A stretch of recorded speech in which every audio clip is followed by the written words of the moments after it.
Okay, hi everybody. We're on page 45 and we've gotten through a really big new concept of adding sharps and flats. And because we added those, we now can do building five-finger patterns or pentascales. And it's really important, I want to reiterate that once you're in a pattern that does use a black key, like say you're in D, that as soon as you're done playing the F sharp, do not do this. Do not go to F natural and then have to prepare the F sharp again every time you use it. Try to get into a feeling of what I call D-ness, D-ness or E-ness, Just get in that pattern and leave your fingers in that position. We're not going to be using an F natural when we're in D major.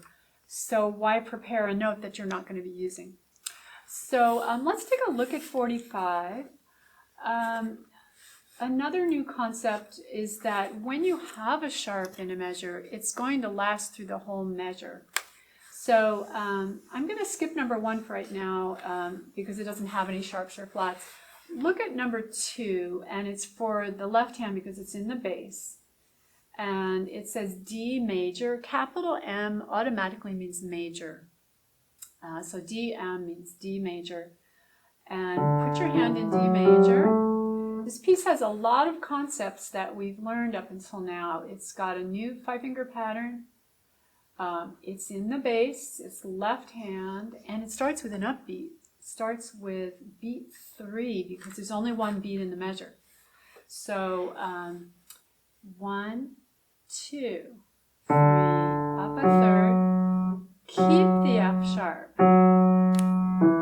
All right, so you might be wondering, wait a minute, why is she playing F sharp?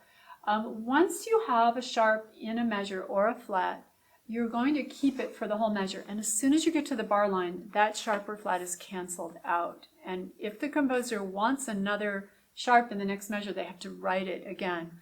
But you don't have to write it on every single repeat of that note. So leave your hand in the F sharp, on the F sharp. Here we go. Let's try it. 3, 1, 2.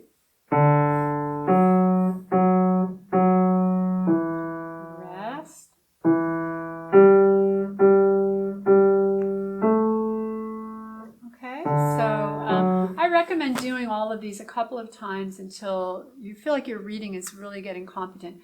This, by the way, these little short one-hand things are the way you're really going to build your reading in these new keys now and still reading intervallically. Let's go on to number 3 because it also uses a black key, and you'll notice there's repeats of that same note in that same measure, so you're going to keep playing the sharp in the measure. So right hand is on A major. Let's build it again. A, B, C sharp, D, E. Always build the whole hand position before you attempt to sight read a new piece. Ready? About 1, 2, here we go. C sharp, breathe. Breathe. C sharp, and down. Okay, did you get the C sharp in the second to last measure? Hopefully you did. Let's try the last one because it's the only one in F with a black key that's going to be called flat. So go ahead and build the F five-finger pattern.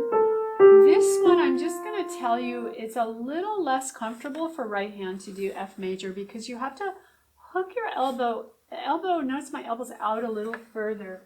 If I do F major in my left hand, I can just beat straight in because the black key occurs in the second finger, which is much more comfortable. I don't want to, slant you in the wrong direction that it's going to be horrible to play F in the right hand. But I would advise maybe just pull the elbow out just a tiny bit to stay on the B flat. Here we go. 1, 2, ready, and F. G, A, F, G, A, B flat, rest, 2, C, B flat, A, G, F. And then on your own time, go back up to number 1 and do that in G major. I've told you the pattern of each, so they're not a big secret, but often in a piece, you'll have to figure that out by looking at different things in the music. So Get comfortable with all of these until they're very fluent.